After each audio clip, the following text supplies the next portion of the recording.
இந்த விழாவை பாராட்டு விழான்னு சொல்கிறத விட வெற்றி விழான்னு சொல்கிறது தான் பொருத்தமாக இருக்கும்.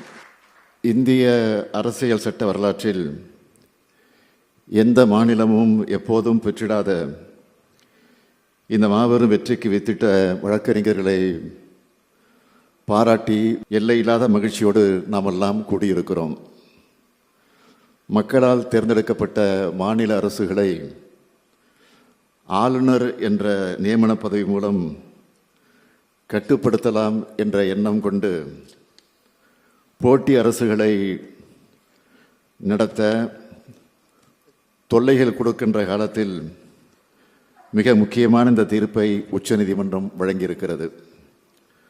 உச்சநீதிமன்ற நீதிபதிகள் மாண்புமிகு பார்த்திவாலா, மாண்புமிகு மகாதேவன் அமர்வு வழங்கிய தீர்ப்பு தமிழ்நாட்டுக்கு மட்டும் கிடைத்த வெற்றி அல்ல, மக்களாட்சிக்கும் மாநில சட்டமன்றங்களின் உரிமைகளுக்கும் கிடைச்சிருக்கக்கூடிய மகத்தான வெற்றி.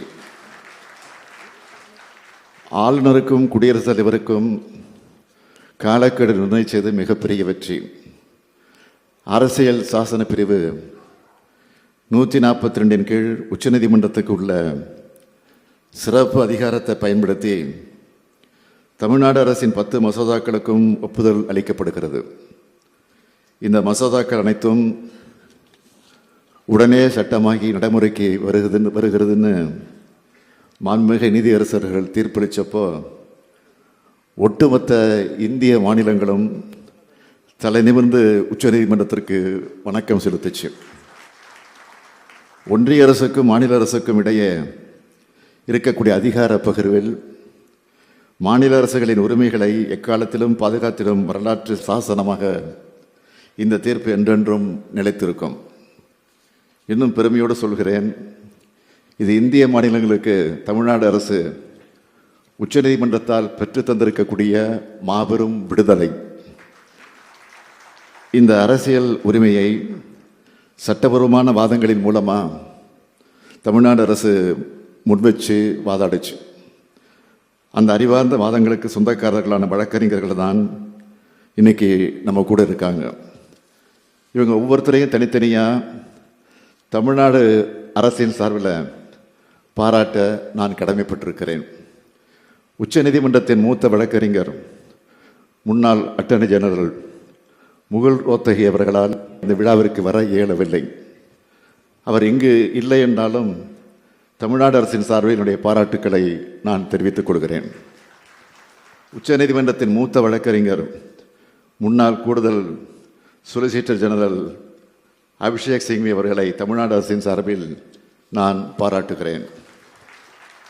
உச்சநீதிமன்றத்தின் மூத்த வழக்கறிஞர் ராகேஷ் திவேதி அவர்களை தமிழ்நாடு அரசின் சார்பில் நான் பாராட்டுகிறேன். உச்சநீதிமன்றத்தின் மூத்த வழக்கறிஞரும் மாநிலங்களவை உறுப்பினருமான வில்சன் அவர்களை தமிழ்நாடு அரசின் சார்பில் நான் பாராட்டுகிறேன். அறிவில் சிறந்த வழக்கறிஞர் பெருமக்களே, உங்களுடைய வாழ்க்கையில் எத்தனையோ பெரிய பெரிய வழக்குகளை பார்த்துருப்பீங்க, வெற்றியும் பெற்றிருப்பீங்க. தனிநபர்கள், அமைப்புகள், ஏன் தனி ஒரு மாநிலம் கூட அந்த வழக்கில் வெற்றி பெற்றிருக்கும். ஆனால் இந்த வழக்கோட வெற்றி என்பது இந்தியாவின் அனைத்து மாநிலங்களுக்கும் அனைத்து மாநில மக்களுக்கும் மக்களாட்சிக்கும் கிடைச்சிருக்கக்கூடிய வெற்றி. இந்த மண்ணில் மக்களாட்சி இருக்கிற வரைக்கும் இந்த வழக்கும் வலுவான வாதங்களை வச்ச நீங்களும் பேசப்பட்டு கொண்டே இருப்பீங்க. வழக்கு தாக்கல் செஞ்ச தமிழ்நாடும் வாதிட்ட நீங்களும் தீர்ப்பளித்த நீதியரசர்களும் வரலாற்றில் என்றைக்கும் நிலைச்சி இருப்போம் என்பது உறுதி.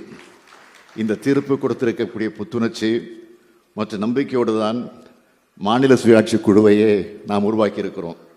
இந்திய ஜனநாயகத்தில் மக்களாட்சிக்கு வலு சேர்க்க பேரறிஞர் அண்ணா, தலைவர் கலைஞர் முழக்கமாக வடித்து கொடுத்தது தான் மாநில சுயாட்சி, மத்தியில் கூட்டாட்சி என்ற இலக்கு. அந்த இலக்கை வென்றெடுக்க இந்த தீர்ப்பை வழிகாட்டியாக இருக்கிறது. மாநில சுயாட்சி பெறுவோம், கூட்டாட்சி இந்தியாவை உருவாக்குவோம். நன்றி, வணக்கம்.